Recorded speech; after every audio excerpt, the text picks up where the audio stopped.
ఐదేళ్లు రేవంత్ రెడ్డి సీఎమా ఉంటాడని అనిపిస్తున్నది. ఎందుకంటే చాలా సార్లు వాళ్ళు ఎక్సర్సైజ్ చేశారు, ఆయన వల్ల బ్యాడ్ నేమ్ వస్తున్నది అని. కానీ ఎక్సర్సైజ్ చేశారా అంటే ఎక్సర్సైజ్ చేశారు 48 గంటల కింద కూడా ఎక్సర్సైజ్ చేశారు. అవునా? బట్ ప్రాబ్లం ఏంటంటే ఇప్పుడు ఆయన తీసేస్తే ఆయనే ముఖ్యమంత్రిగా మళ్ళీ ఇంకొక పార్టీ సపోర్ట్ తోనే వచ్చే అవకాశం ఉంది. ఏ పార్టీ చెప్పరాదు. అవునా? బీజేపీ అంటే బీజేపీ మజ్లిస్ ఆబ్సెంట్ అవుతుంది, అవసరమైతే టీఆర్ఎస్ నుంచి కొంతమందిని లాక్కుంటారు. బట్ ఏది ఏమైనా కూడా ఆయన టచ్ చేసే పరిస్థితి ఇప్పుడు లేదు. ఎందుకంటే కొత్తగా ఎలక్ట్ అయిన ఎమ్మెల్యేలు ఉన్నారు. మీరు అన్నదాన్ని నేను నిన్న ఒక కామెంట్, నిన్న దత్తాత్రేయ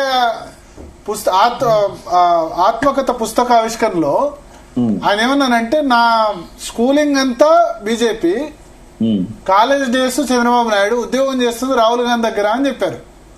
ఉద్యోగం అనే మాట అనడం అనేది ఆయన అసంతృప్తిని వ్యక్తం చేస్తున్నట్టుగా కనబడుతున్నది. ఎందుకంటే నిన్న మంత్రివర్గంలో పేర్లు ఖరారైన తర్వాత ఈ మీటింగ్ కి వచ్చాడు ఆయన. అవును, కాబట్టి చాలా ప్రమాణ స్వీకారం చేయించి వచ్చారు కదా. ఆ ఫ్రస్ట్రేషన్ ఉద్యోగం అనే కాడ వచ్చింది. అందుకే మేము అనేది కూడా ఏంటంటే, స్వయం పాలనను పక్కకు పెట్టేసి మళ్ళీ ఢిల్లీ బాద్షాల దగ్గర ఇవాళ మోకరిల్లాల్సిన పరిస్థితి తెలంగాణకు వచ్చిందని మాకు బాధ. అదొకటి మీరు చెప్పేది. సీఎం రేవంత్ రెడ్డిని మార్చరు అంటే అధిష్టానం కూడా అంత బలహీనంగా ఉన్నట్టే లెక్క కదా. ఉన్నది కదా, ఎందుకంటే ఎప్పుడంటే మార్చగలిగింది. ఎందుకు అంటే బీజేపీ బలంతో ఆయన మళ్ళీ అవుతారన్న ఉద్దేశంతో స్ప్లిట్ చేయగలరా?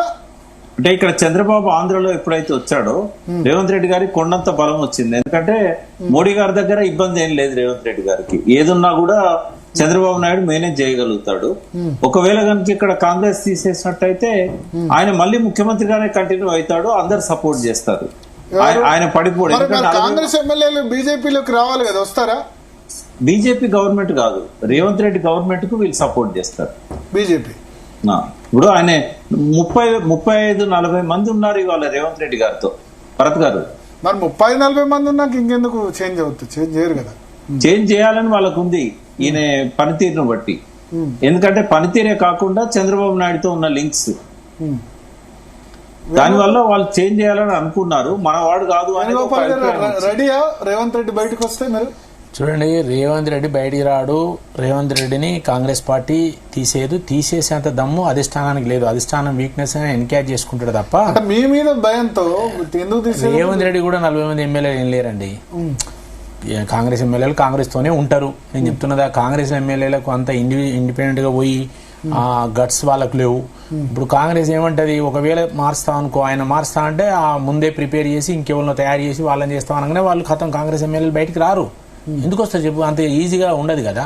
వాళ్ళు చేసుకుంటారు కదా, చేసుకుంటారు. యువతలు ఎవరు చాలా ఈక్వేషన్ అంటే నీకు 30 వాళ్ళు వేసుకున్నారు. ఒకవేళ రేవంత్ రెడ్డిని దించితే ఏంటి పరిస్థితి అనేది కూడా వాళ్ళు అంచనాలు వేసుకున్న తర్వాతనే ఇంకా దించొద్దు అనే ఒక నిర్ణయానికి వచ్చారు. కాబట్టి 5 సంవత్సరాలు రేవంత్ రెడ్డి ఉంటాడు. So Revanth Reddy becoming stronger and with BJP support ఎప్పుడైనా ఉంటుంది ఆయనకు. అంటే సపోర్ట్ అంటే బీజేపీ అఫీషియల్ గా సపోర్ట్ ఉండదు, కానీ ఆయన దించే ప్రయత్నం చేయరు. మరో షిండే కాడ ఇక్కడ షిండే అయితే సపోర్ట్ చేయాలి కదా, బీజేపీ సపోర్ట్ చేయాలి కదా కేంద్రం. అంటే దించారని నేను అనుకుంటున్నా. ఎందుకంటే గుడ్ లుక్స్ లో ఉన్నాడు నరేంద్ర మోడీ గారికి. గుడ్ లుక్స్ లో ఉండడం కాంగ్రెస్ లో మైనస్ కదా? మైనస్ అయినా అశక్తులు కదా, వాళ్ళు చేయగలిగేది ఏంది? వాళ్ళకి కావాల్సింది రేవంత్ రెడ్డి గారు సమకూరుస్తారు కదా. ఓకే, విటమిన్ ఎమ్ మీరు ఢిల్లీ పాలిటిక్స్ లో ఉన్నారు, ఇవన్నీ అడగద్దు. విటమిన్ తప్ప రాజశేఖర రెడ్డి నుంచి అక్కడ వరకు తెలంగాణ అయినా ఆంధ్రప్రదేశ్ అయినా కాంగ్రెస్ హైకమాండ్ కు బంగారు గని. ఒకవేళ దించాల్సిన పరిస్థితి వాళ్ళు వేరే రాష్ట్రాలు లేరు పాప అధికారులు. ఇప్పుడు బీజేపీ అంటే 15 రాష్ట్రాల్లో అధికారులు ఉంది. డైరెక్ట్ గా వాళ్ళకి ఇచ్చేవాళ్ళు వాళ్ళకు ఉన్నారు. ఒకవేళ ఏ పార్టీ తీసుకోదండి, టిఆర్ఎస్ తీసుకోదా? అందరు తీసుకుంటారు. మరి టిఆర్ఎస్ 1500 కోట్లు ఆస్తున్నాయి, తక్కువేం లేదు కదా. ఎవరైనా పాలిటిక్స్ లో ఇవి సహజం కదా. BJP richest party in the world. ఎట్లా ఇప్పుడు ఎన్నికలలో ఎలక్ట్రల్ బాండ్స్ ఎలక్షన్ లో ఖర్చు పెట్టడం వేరు. కాంగ్రెస్ పెట్టలేదు కదా, ట్రాన్స్పరెన్సీ మీరే కదా పెట్టింది దేశవ్యాప్తంగా. ఎలక్ట్రానిక్ బాండ్స్ ట్రాన్స్పరెన్సీ కొరవ పెట్టిండ్రు, దేశవ్యాప్తంగా మరి ట్రాన్స్పరెన్సీ కొరవ పెట్టిందని తీసి పారేసిండ్రు. ఏం చేస్తాం, మనం ఏం చేస్తాం దానికి? ఏ పార్టీకి ఎవరేం తీస్తారని తెలియాలనే కదా పెట్టింది. సో మంత్రివర్గ విస్తరణ ప్రకాష్ గారు సాఫీగా జరిగింది అనుకున్నానికంటే. రెడ్డిలతో ఏమన్నా ఇబ్బంది ఉంటుందా? అంటే వాళ్ళని కొద్దిగా 1-2 రోజులలో వాళ్ళ కొన్ని ఆశలు పెడతారు కొంత. ఇప్పుడు ప్రతి ఒక్కరికి మంత్రి పదవితో నాకు ఒక మాట చెప్పండి, రెడ్డిలు మళ్ళీ కేసీఆర్ వైపు ఏమైనా చూస్తున్నారా? ఇప్పట్లో అదేమి ఉండదండి. అంటే ఇప్పుడు యాజ్ ఏ కమ్యూనిటీగా మనం అట్లా అంచనా వేయకూడదు. బట్ ఈ మంత్రివర్గంలో ఉన్న వాళ్ళ విషయంలో మాత్రం ఇప్పుడు అందరికి మంత్రి పదవులు ఇవ్వాలంటే కష్టం. కమ్యూనిటీ వైజ్ ఇప్పుడు రైతు బంధు తోటి, రైతు బంధు కాదు రెడ్డి బంధు అన్నారు. కేసీఆర్ అవుట్ రైట్ గా నెగటివ్ చేయకుండా తేల్చుకున్నారు. కానీ మొన్న 2023కి వచ్చేసరికి మాత్రం 10 ఏళ్ళు మాకు అధికారం లేదు అని చెప్పి రెడ్డిస్ అంతా ఏకమైనారు. అందుకని మహబూబ్ నగర్, నల్గొండ, ఖమ్మం కాంగ్రెస్ అవుట్ రైట్ కొట్టింది కదా, రెడ్డి డామినేటెడ్ డిస్ట్రిక్ట్స్. అసంతృప్తి వచ్చింది. బట్ ఇప్పుడు అప్పుడే ఎలక్షన్ల ముందు ఇవన్నీ మనం పోలరైజేషన్ జరుగుతుంది.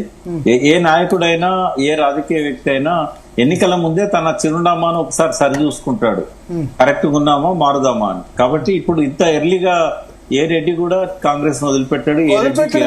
ఎలక్షన్ ఇప్పుడు లోకల్ బాడీ ఎలక్షన్ వస్తుంది, అది పెద్దగా పట్టించుకోరండి. అది స్థానికంగా వాళ్ళ అక్కడున్న ప్రాబల్యాన్ని బట్టి ఉంటది. కానీ అక్కడ కాంగ్రెస్ అనుబంధం అని రెడ్డిలు అట్లేం ఉండరు. అక్కడ ఎవరు బలంగా ఉన్నారు, పార్టీ సపోర్ట్ తో తక్కువ ఉంటుంది, ఇండివిజువల్ గా ఎక్కువ ఉంటుంది. గుర్తున్నా కూడా పార్టీ కంటే కూడా వ్యక్తికే ప్రాధాన్యత ఉంటుంది. కేసీఆర్ రెడ్లకు ఎప్పుడు కూడా అంటే కొంచెం భయపడతాడు అంటారు. రెడ్డిల్ని కాకుండా ఎప్పుడు రెడ్డిని పక్కన పెట్టుకుంటారు. ప్లస్ 6 రెడ్డిల్ని కేబినెట్ లో పెట్టుకున్నారు లాస్ట్, కాంగ్రెస్ కంటే ఎక్కువగా. అంటే ప్రగతి భవన్ లో కూడా రెడ్లే కదా ఉన్నది, కేబినెట్ లోనే కాదు. ప్రగతి భవన్ లో పల్లా రాజేశ్వర రెడ్డి, ఆర్మూర్ ఎమ్మెల్యే జీవన్ రెడ్డి ఆయన వాళ్ళే పక్కకు ఉంటారు. షేర్ సుభాష్ రెడ్డి, రావుల శ్రవణ్ కుమార్ రెడ్డి ఎప్పుడు పక్కన కంపల్సరీ రెడ్డి పక్కన పెట్టుకుంటారంటారు. భరత్ గారు, లా ఆఫ్ అట్రాక్షన్ అని మన వేణువు తెలుసది. లా ఆఫ్ అట్రాక్షన్ అంటే ఏంటంటే మనం దేని గురించి ఎక్కువగా భయపడతామో అదే జరుగుతుంది, దేని గురించి ఎక్కువ ఆలోచిస్తామో అదే జరుగుతుంది. రేవంత్ రెడ్డి గారు ముఖ్యమంత్రి కావాలనుకున్నారు, కేసీఆర్ గారు రెడ్లకు భయపడ్డారు. దానివల్ల రెడ్లు ఆయన దించేశారు, ఈయన ముఖ్యమంత్రి కావాలనుకున్నాడు, అయ్యాడు. లా ఆఫ్ అట్రాక్షన్ అనేది నాయకులు మర్చిపోతారు. దేని గురించి ఎక్కువ భయపడతామో అదే జరుగుతుంది. Okay okay. సో మొత్తానికి క్యాబినెట్ రీషఫల్ అయితే అయిపోయింది స్పందన. ఇంకా పోర్ట్ఫోలియోస్ అయితే ఉన్నాయి, చూద్దాం. ఈ 3 పోర్ట్ఫోలియోస్ 3 మంత్రులకి ఏ పోర్ట్ఫోలియోస్ ఇస్తారు, పాత మంత్రుల శాఖలు మారుస్తారా, కొత్త యాడ్ చేస్తారా అన్నదైతే ఖచ్చితంగా చూడాలి.